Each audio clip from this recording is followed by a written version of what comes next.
Problemet, për këto shumë aktuale, janë bën këto ditë të funit, edhe tash një urrëtie mund të më shkaktuar me sfo. Megjithatë, ne duhet të kemi dashuri.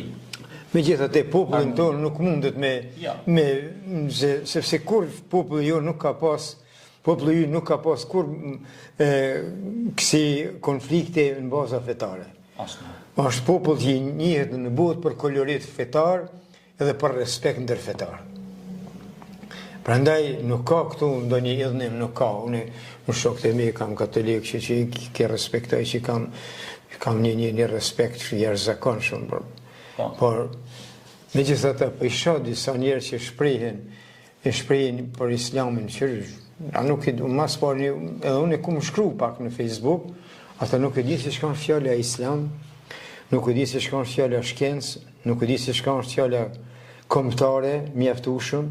Shqeqon, çka është shqiptar? Shtrohet pyet, çka është shqiptar?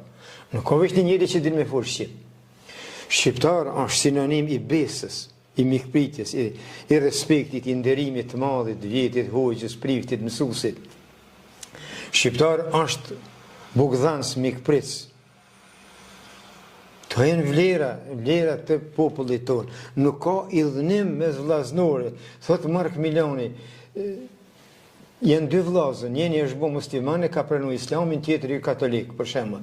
Po thotë edhe sikur të kthehet ai, prap, do t'i them mos u kthe në krishterinë, se do thonë se ky është njëri që nuk e respekton asnjë, nuk e mban asnjë fe.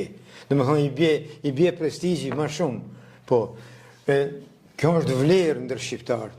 Në botë kemi luftra të armatosura mes një populli me besime të ndryshme fetare. E na si kemi pas të prandaj. Këta nuk duhet me mohu. Është vërtet.